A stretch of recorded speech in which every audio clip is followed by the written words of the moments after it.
It's about getting Albert out here, Israeli arms company. They make most of the drones that are killing Palestinians. This will be the third factory to fall in the UK. We're not going to stop. Palestine Action is getting stronger. We want people to join. People who have been protesting for 20, 30 years, all up to 16 and 17-year-olds who are in their first few months of protest. You're standing on the shoulders of giants. Our species is like a threat of extinction. The next big mass extinction event is capitalism, so we've obviously got to dismantle it. I'm thinking of the fighters at the front line, pushing back all these evils. Palestine, the martyrs who've fallen, the ones that'll come in the future. If Shenstone can turn against Israel and Albert, I think anything's possible for the Palestinians.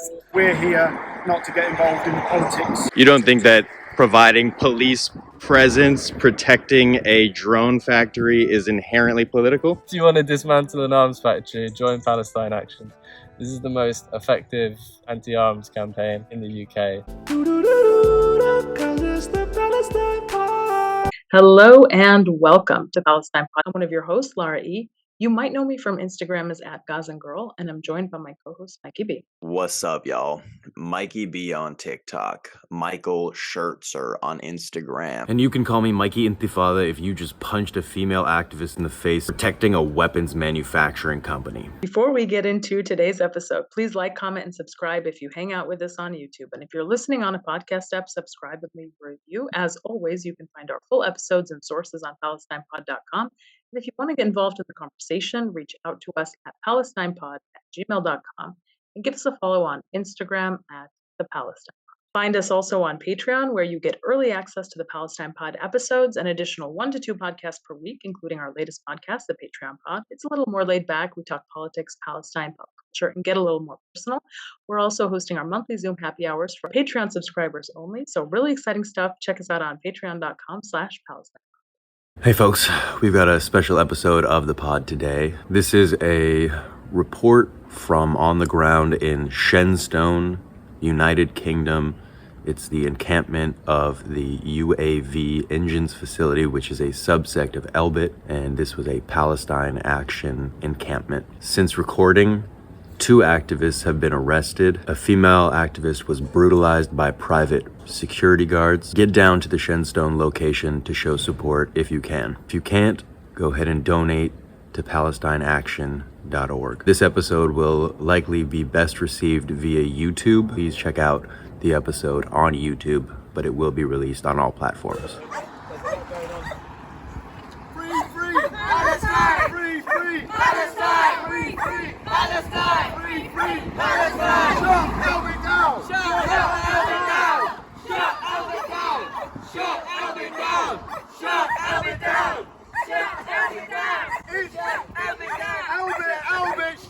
Shame! Albert, shame! All the crimes in your name! All the crimes in your name! Albert, shame! Albert, shame! All the crimes in your name! All the crimes in your name! We are here with... Adi Mormesh. Thank you so much for being here. Can you tell us about what's going on? Yeah, there's Palestine Action Camp is there in the woods, and just recently gone up to the tree here. And obviously we've got the banners up there, we've got the banners all around, a load of tents. People are very welcome to come. We want more people to come. We want to stay here as long as possible. We've been given loads of food and community support. So this is the big change that we've had. Loads and loads of people have said that the community's on side now. They've had enough of this factory. And this is how it works, you see. People take action. People have tried everything.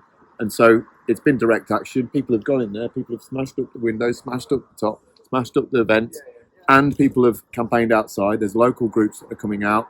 And we've got this camp here. People are here all the time. There's more chance to talk to locals. They're getting it. They're starting to understand. And it was how it was in Oldham when we chucked Albert out of Oldham. I was involved in that because I was in Manchester. So now it's about getting Albert out here. It's not difficult to make the connect. It's an arms company. It's an Israeli arms company. They make most of the drones that are killing Palestinians. Most of us have been to Palestine. I was in Gaza for 2 years, so I know exactly what those drones are all about. I was there in the rubble as the kids were being brought out of the rubble, and this is the end result. It is the mothers crying every day because they can't see the sons. It is the families that have been split apart and they're taking care of whichever kid has had his leg amputated every day. It is that every day, and it's the trauma and the heartache that carries on for me that people need to make the connect of what they're building in there, the rubble and the harm and the trauma that it's causing in Gaza. and the rest of Palestine, because Elbit is also owning IMI, which is small caliber weapons which they use to kill protests and shoot at short range. They're also making the securitization and the digital security of the wall, which is an apartheid wall, which goes right into Palestinian land and shouldn't be there at all anyway, because Palestinians should have freedom of the whole area, as they always did throughout history. So yeah, it is about taking action directly. It's about linking up with the community. It's about direct action, which pushes the community out to understand what it is. You give them that dilemma to really have to get to grips with this. And then they're coming, and we've got the pictures of children that were killed recently in the last bombing, 16 children in about 7 days. And then obviously we've got all the pictures and the banners and the education around as well. So the whole thing is about, we're not going to stop until they leave, because they're the biggest gun runners in town, and anybody would have chucked them out a long time ago if they actually just look at what it is they're building. There are going to be court cases soon, and they're going to be put on trial. We're going to put them on trial. They're the ones that have got this litany of crimes by knowing full well that they're supplying weapons to a known terrorist organisation, the Israeli state, which has been massacring Palestinians and destroying their lives for so long, and that's why we're not going to stop until they leave. Fantastic work. We are so proud of the work that you're doing. You guys have smashed 2 facilities already, taken them out of London. How has the community responded here in Shenstone?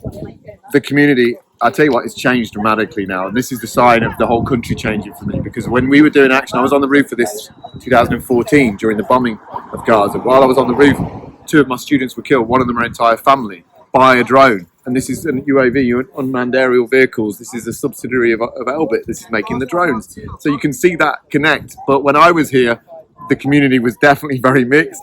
Some of it was quite conservative. It's a sort of leafy suburb.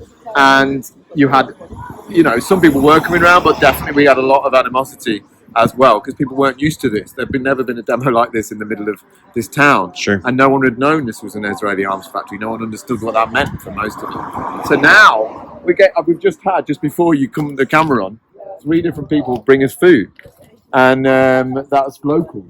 They brought us biscuits, they brought us samosas, they brought us some more snacks, and the support has been absolutely remarkable, considering that there's not, we've been leafleting and things like that, but it's not like there's an organisation in town that's doing this. This is just a sign that generally all around the country, even if the governments and the newspapers aren't on board, people have finally got to grips with what Israel's doing to the Palestinians. They know that Israel is doing this bad thing. They know that there's something wrong there.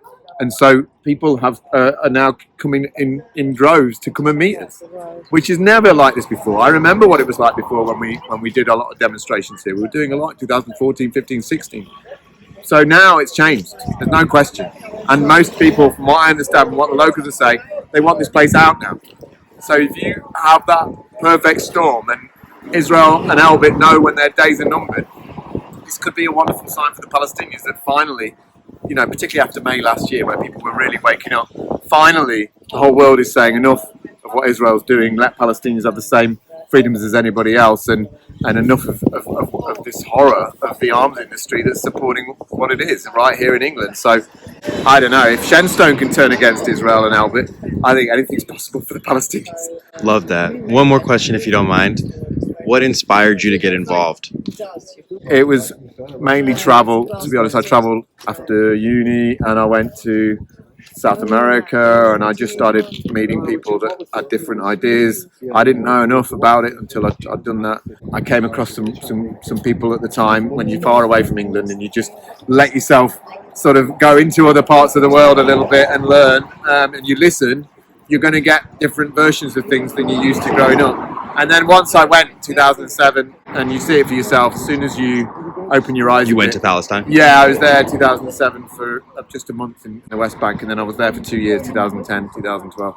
So, yeah, I mean, I'd known about it by then, to be fair. And I think once you just peel away one layer of lies that you're told about this issue, suddenly you just start to peel away layer after layer after layer, and before you know it, you know that Israel is an apartheid state that perpetuates itself on ethnic cleansing, basically, and this is a sad, horrific thing that's been going on for decades, but to understand it is certainly liberating for us. And then you start to understand that, God, all that all these powerful mechanisms to maintain this, we have to try harder because the Palestinians have been dumped on so many times. We have to push harder, especially from a country like this, which was partly responsible from the Balfour Declaration to the occupation, as well as all the arms deals and everything else. So it's a responsibility. And I'll be honest with you, this movement from Palestine Action, where there are actually people stepping up and willing to put their liberty on the line and acknowledging that Palestinians are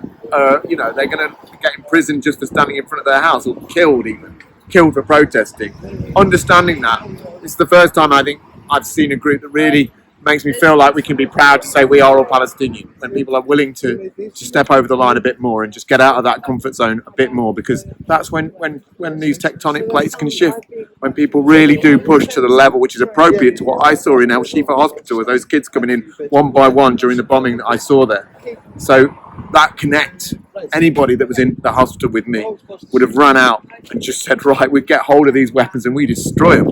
We go in there and we stop all of those links, and we make sure that Israel can't be doing this anymore to the Palestinian people. And so every government should be well and truly distancing themselves and cutting the chains and condemning Israel for what it is, which is an apartheid state out of control that needs to be finally brought to book, and so Palestinians can get their freedom. Thank you so much for the work that you're doing. Appreciate you. And your relation to the action? Well, I've joined the action halfway through, and I've been involved in with Palestine Action, with local groups here, with local Manchester groups for a long time, and it's clear for me that we need every single tactic to win, and we are winning now. And so we're finally learning and giving the Palestinians something that they can feel a bit better about. And I know that because in Gaza, I get loads of messages of support for the direct action, for the actions on Elbit, for all the things we're doing. So just that alone makes it worthwhile, because you're giving them hope when they feel so isolated, and they're having to have so much courage every single day. The stories I heard there, it's a small fry compared to what they're doing, but they feel like at least people stepping over the mark and doing a bit more is a massive deal for them. So we've got to be happy about that. Y'all are private security? Got a balaclava. Scared to show your face, understandable. First things first, your name and your badge number, please. PC 2767 Echo. Put my camera on just because you're on. Sure, absolutely. I appreciate that. And what are you doing here today? Just here to facilitate you guys being able to have your peaceful protest, protect the business from any damage that might be caused. And you know what the building is? I'm aware that it's called UAB. That is. Are you familiar with what it does? Not particularly. I'm aware that they make parts, and that is. Do you know what UAV stands for? I believe it is unmanned vehicle. Unmanned aerial vehicle, also known as a drone. Those drones deliver literal rockets that fire at children and occupied people. Are you aware of that? Okay. Are you aware? What was that a question? Yeah. Are you aware of that? Question mark. You're not aware? No. Okay. Like I say, we're here not to get involved in the politics, right? Not to prevent you from, carrying out the protests. Yeah. And not to get involved. We're to remain impartial. You don't think that providing police presence, protecting a drone factory is inherently political? Well, we spoke to one of your associates earlier on, and we have a job to prevent breaches of the peace, prevent damage being caused, and we can't be picking sides for who we do and don't provide service for. We are right, but you're not protecting the encampment, you're protecting the facility, correct? Because previously the facility has been severely damaged. How much do you think it costs for you all to be here every day? I wouldn't know, to be honest. That's not something I would have any sort of knowledge of. Or could you take a guess, maybe? You'd make as good a guess as I would. Well, I'd have to convert from dollars to pounds. I'm not super sure, but would you say that this is a good use of resources? It's a necessary use of resources. And are you familiar with the private security firm who is overseeing our conversation? I know that there are security on site, yes. Yeah. Are you guys coordinating with them? No. Okay. We have contact with them in a similar way that we have contact with yourselves. We speak with them, but I wouldn't say we're coordinating. Got you. Your name and your badge number? My name, PC Goodwin, and my badge number's there. 27004. Can I get a shot of you walking in? Oh, shit, that's fine. don't mind. Yeah, yeah.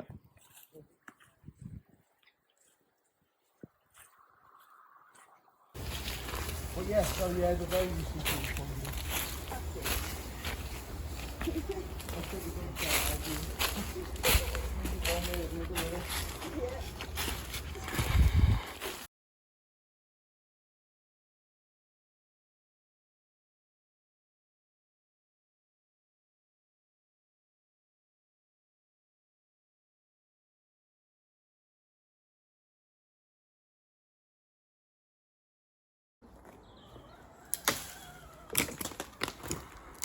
That's it, big off.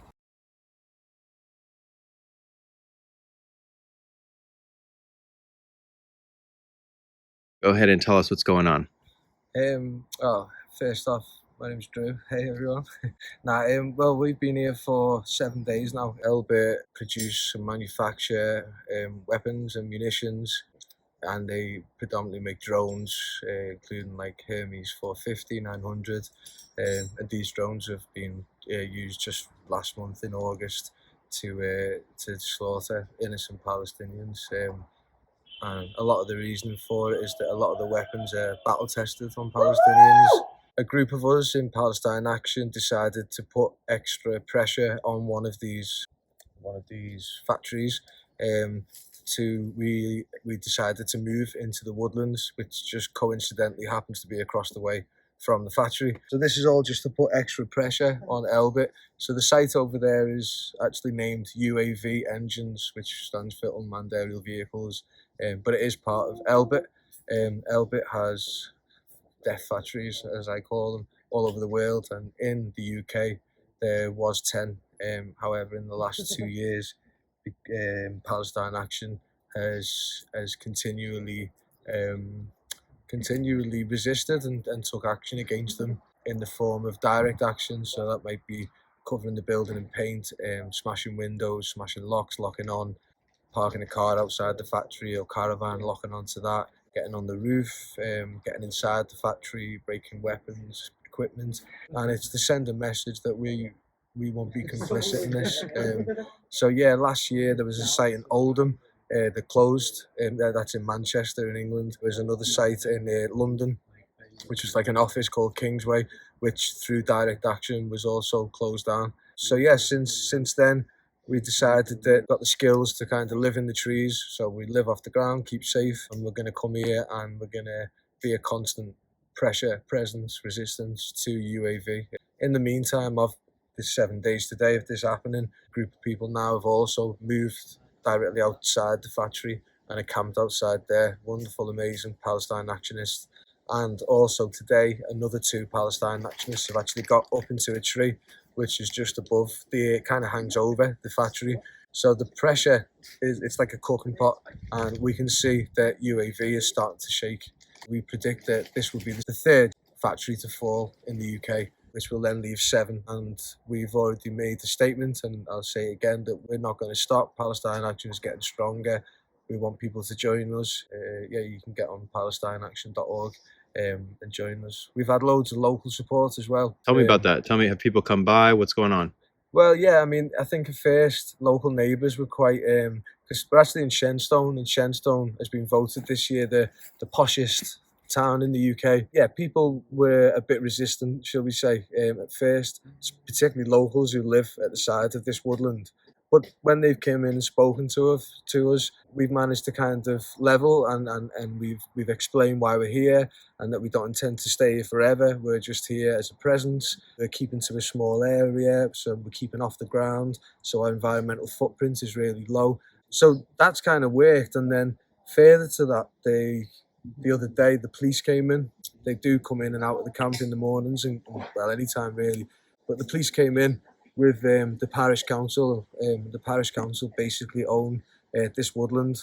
So they came in, and on film, the police started filming, and the parish council basically said to us that they wanted us to leave within 24 hours and that they had a very small pot of money. They can't afford to evict us basically, and that would take money from local parks and things. And obviously straight away the thoughts start running through your head, well, what about the kids in Gaza who haven't got parks or even a home, like in the poshest town in the UK, that actually going on about kids' parks. Like it's crazy. Anyway, following this, when they left, we had a discussion and decided to put an email together to the parish council directly, explaining that basically we're not hooligans, and we invite you down here to speak to us without the police.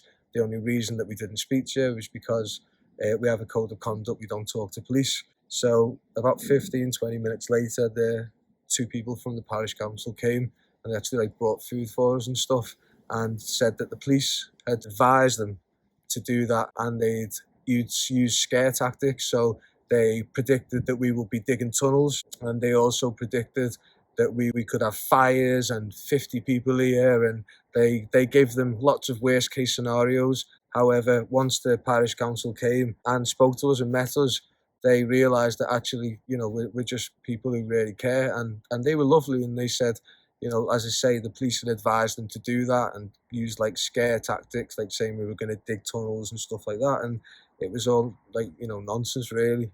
So yeah, it ended on really good terms, and they said that they're happy for us to be here as long as we stick to this, and as long as it doesn't turn into 50 people and things like that. They don't see any problem. In fact, they've even gone as far to say, a lot of locals, that UAV is lowering the cost of their properties now, and they've just had enough. They want it gone. What other support are you getting? Where are you getting it from? Who are the type of people who are coming to the camp? We're getting a lot. So we've had a lot of Palestinian people coming here, and they've brought us and the locals as well. The variety of food that we've been getting is out of this world. Obviously there's so many different cultures as well, as it should be. So we're getting so many different types of food.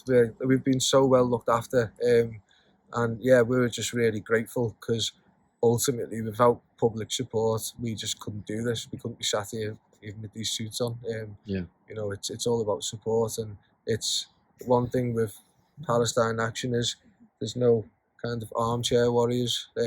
People, when they're at home, they really do stand up and do the best they can. And I feel, and I know other people have said this here, I feel privileged to be able to do this, because I haven't got kids. I'm not married. Do you know what I'm saying? So for me, I think it's a privilege and an honour to be able to actually be here and shout all day, because a lot of people haven't got that opportunity to disagree on this level.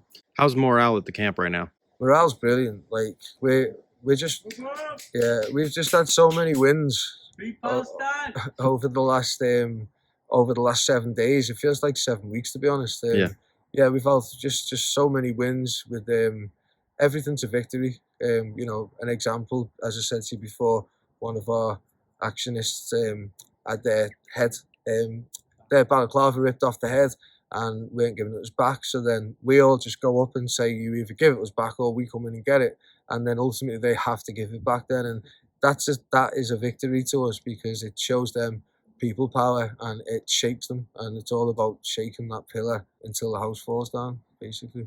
Can you tell us about the most egregious things the security has done? Well, they threatened to set the woodland on fire. They called a lady out there a slut. This is a lady in her mid-50s who's been camped out there for 4 days. Really, really nice person.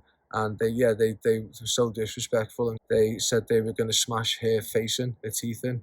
They said I should go and F my mother. Yeah, it doesn't really get any lower. Yesterday they were grabbing older people outside of their area. These are cowboys, having done different campaigns and done different things for a couple of years and working with different security teams around us. These are hired cowboys. They haven't got a clue what they're doing, and they're just very, very violent. A security guard is supposed to defuse the situation, de-escalate the situation. They actually fuse and escalate the situation. They can say I'm here to feed my kids and stand there and say nothing. And maybe there wouldn't be as much animosity, but when they start coming out with threats and things like that, the tables change, don't they? Certainly. If you're watching this, take direct action. Go on Palestine-Action.org. There's a sign up button there for join the camp or take direct action. Take them both, because I can honestly say, if you do, you will not regret it, and you'll be on the right side of history as well. Thank you so much for your work and for the interview. So maybe a Marxist revolutionary thinking we've all got to dismantle capitalism, imperialism, racism, colonialism all across the world. when I actually saw Palestine Action shut down, in fact I never saw it, I heard a Twitter space where they were talking about how they shut down the Oldham factory, Elbit Systems, and to me, being a revolutionary, instead of talking the talk, we need to be doing these kind of strategies. So I'm seeing something that worked. The next thing I done before the Twitter space even ended was apply. I found myself there, filled in the form, and I was like, this is, you know, it feels crazy because people out there, sledgehammers, crowbars, you know, they're smashing up drone engines, making sure that these bombs, these Hellfire missiles, all these weapons of war, that, you know, these fat cat parasites on the planet are like profiting from, and that, like, these are coming from our country, you know, Britain. It's not even our country because we've got what do we own? Nothing. So seeing that, I had to do something because, like, if we care, I care. I don't know if this is true, but I just know I care. I love the people. We have to win. Like, the people are under attack. Like, our species is like a threat of being extinct, of extinction, serious. Like, the next big, you know, mass extinction event is capitalism and that. So we've obviously got to dismantle it. So, you know, there was those reasons for myself, but Palestine Action, I'm here, I'm learning more. Like, Palestine is the resistance of the entire forces of evil that, like, we touched upon, and we feel like moving itself against the globe, like dominating, like, territory, people, like, by killing them, exterminating, ethnic cleansing, whatever you want to name these evils. These are evils in the individual organisations are coming over the territory of Palestine. So the only thing that's stopping that is the resistance on the line to actually physically fucking push this, like, state that they're trying to build back. So what can we do if we truly want to survive? Is we've got to see. I remember, in fact, you know, I'm thinking of the fighters at the front line pushing back all these evils in Palestine, the martyrs who've fallen behind, not just the ones living now, or not just the ones that'll come in the future. And I think of Che Guevara, there's a flag there.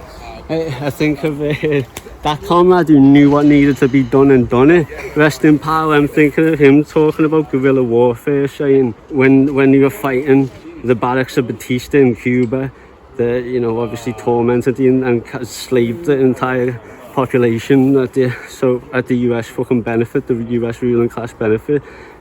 When you were fighting these with the rifles in the barracks, they said, obviously, you could say they were outnumbered, they were outgunned, but what the revolutionaries had, the guerrillas, was the unknown element, and that was love. That was like literal love. Like, they're doing this for love for themselves, their own preservation of life, love for others, love for what could be good, so that we're not struggling, like suffering no more, and like every need that we might selfishly want ourselves, it shouldn't have to be bought through consumerism. We all probably have the same needs, and we can all work these things together, but it's being cut up. So Che said that the unknown element was love. These guerrillas were fighting. That's what made them win. That's what made them actually fight and win against these forces that people would have thought they were going to lose. So we need to know and listen to the Palestinians, you know, how these forces of evil are coming at them and how they're defending it, and how we can help specifically in the Imperial Corps when it comes from here. And to me, it's like, and what I've learned from Palestinian women especially, who need to be leading the plan, as far as I'm concerned, these Palestinian women are saying, once, or in fact, I think it's common among Palestinians, is if you don't resist against the colonizers, the oppressors, the forces, I mean, they'll just shoot and maim and murder, and it's incomprehensible for me, but trust me, people have fucking seen it, people have fucking felt it, right? So what would be the point in being alive? What would be the point? You colonize, like, come on, like, that is the driving force for me, why me with Palestine Action, because we have to do everything for them. They're at the front line against all this evil shit that's already dominated the Imperial Court, all the US, fucking, you know, Europe, and that's already fucking come. We've got nothing. but these are fighting for what they've got and what they can have in the future. So we have to fight for them here, wherever we can, but specifically Palestine Action does it here because it's where we fucking are. If we can see Palestine win, you know, an end to apartheid, an end to settler colonialism, and an end to the incursion of evil, then we know we can win. We can replicate these methods. We can think, where's next? There's no stopping us. But for me, if fucking Palestine goes, what's the point in all the fucking rest of us? They were the fucking front line. There's other places all around the world, I don't want to dismiss them. Palestine's got such a history of resistance from this. It's well past the time we fucking joined Palestine Action. So tell me how you got involved with Palestine Action, starting with your environmental work. Oh, so I got involved in woodland occupations about 18 months ago. Which means what? So it's basically where there's several mega projects going on in the UK today. HS2 probably being the biggest. Well, it's the biggest deforestation project since World War II in this country, and I got into that through a lovely group of squatters who I just happened upon one day. Sort of had a little open event going on, and some of the squats in that area put on loads of social events and stuff. So I sort of started picking up information there, and within sort of 2 months I was in the woodlands. And what we'll do is we'll identify an area that's under threat. It's got to be like the right amount of accessible versus like, there's so many different things. But basically once we get there, we hoik stuff up in the trees, much like we've got here. Just get off the ground, get safe, and we start building tree houses. And sometimes we'll dig tunnels underground, which we can hide in should the bailiffs come to evict us. Shout out Gaza. Yeah, shout out Gaza. So I see that there's like a harness behind you. Can you talk about like sort of the skills that you've accrued living outside and like why you prefer to be outside? Yeah, so everything that I've learned that I'm employing here is stuff that I've learned on the campaign. I was lucky enough to have an arborist, which is like a tree surgeon, teach me how to climb, and I've just picked stuff up. Lived in a tree house for a few months before it got evicted. And tree climbing is the most important skill in a woodland occupation. What you'll do is you'll have a throw bag, which is a weighted bag, and you get it up in the trees, attach your rope to it, and then pull it back. And then once you've got 2 ropes, you attach one end to your belt, and on the other end you've got some prosthetic cords, and you've got 2, one on your foot and one on your belt, and you sort of shimmy up and get up the tree, and then you can start get your mate to haul up some beams, get a couple of those in the trees, and within a few days, if you're quick, which we're usually quite busy, but eventually you've got a tree house which you can live in. Lovely, they're nice and cozy, and you feel dead safe. No one will touch you in a tree house until it comes to an eviction. But then you're on home turf, and you feel, once you've spent time in the trees, and your ropes and your harness become sort of an extension of your body, and you should still check your knots, feel comfortable, more comfortable so than on the ground. Oh, cool. So something that I haven't heard people talk a ton about with this action is the community that's being built at this encampment. Can you tell me about that? Well, the community we have here is an extension of a community that was started decades ago. Like on this camp you'll have, or any camp, you'll generally have people who have been protesting for 20, 30 years, all up to like 16 and 17 year olds who are in their first few months of protest. And that is essential for the community in terms of care and in terms of smashing it, because that information is never lost. It's always carried through. Hopefully we don't make the same mistakes twice. And you can see campaigns that have got more experienced people on, you're standing on the shoulders of giants, basically. All the stuff here has come from other camps. All the people here are using knowledge that they've learned at other camps. It's great. You're with people you can trust with your life, really, especially when you're up high, and people you can trust with your liberty. Like when we're out on the front, we'll never walk around in any less than twos. You know you've got legal support. It's not just the people here, it's the people sitting at home waiting to get that call. This person's been nicked, they've gone to this station. All right, they get in a car, go pick up some beers, go pick up some food, wait outside the police station for up to 24 hours, and they're there for you when you get out. And it's great. It's nice to know that that's there for you, and it takes every sort of person to run a campaign, and it's lovely, and it makes living out here. When you go back home, it's like, oh great, see my mum, my dad, my cat, but then it's like you're just itching to get back out, because it's like you've not just got your family, you've got who's at the camp down the road, who's at the camp in the county just one over, like where can I go if I need a place to stay. It's a big support network, and it's lovely, and it's a model for a better way of living. We've gotten support here from locals who were on the last campaign we were at. They're not activists by nature, but by spending time in their town with them and talking to them, we've gone, oh yeah, we've got a new project, do you want to help us out? And they're like, fuck yeah, let's go. And they come down, they help us bring stuff, they help get set up. And it's so nice to see having that positive impact on communities that you go to, because quite often stuff like this, they don't want them in the cities, they keep them quiet, they keep them out of the way, they keep them in the countryside, they keep them in sort of upper middle class areas where people, they've got more to lose in a way. They don't want to go and get involved in sitting in the woods and stuff, but you go in there and you talk to people, and because it's an arms factory. Like no one wants an arms factory in their town. But like, where do you start? Like if you're just some concerned person in your town, so it's nice to come along and say, look, if you want to know how to get involved, like come with us, and you don't have to do anything, but eventually people start going, oh yeah, okay, right, let's get stuck in, and you show them the ropes. If you want to dismantle an arms factory, join Palestine Action. This is the most effective anti-arms campaign in the UK. It's probably the most effective direct action campaign in the UK. We've got one job, shut Albert down.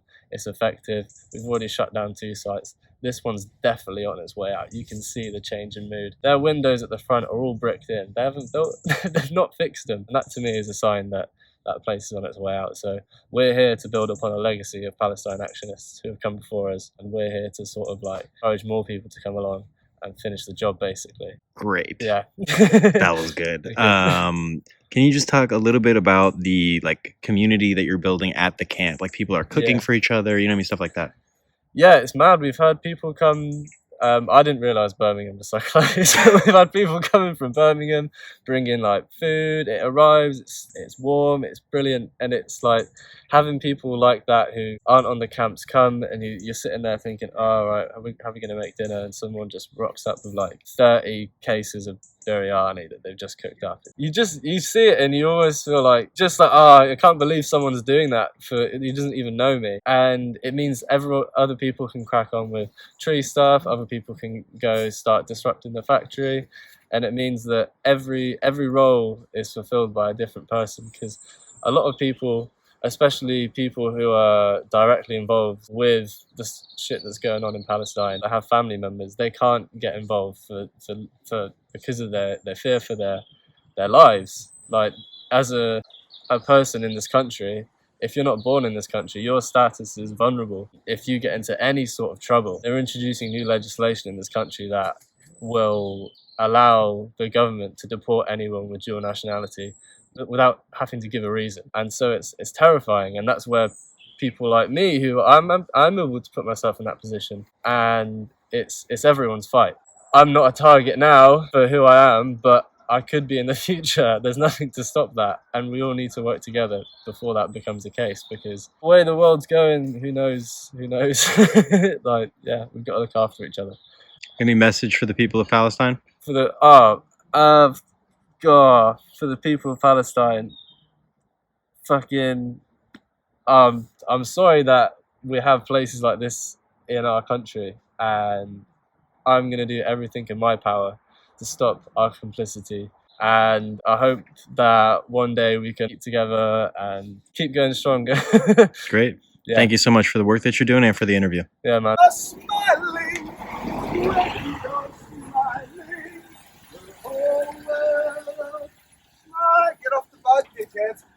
been Mikey Intifada from the field in Shenstone. Check out our website, www.palestinepod.com. Give us a follow on Instagram at @thepalestinepod. Send us an email at palestinepod@gmail.com and find us on Patreon, www.patreon.com/palestinepod.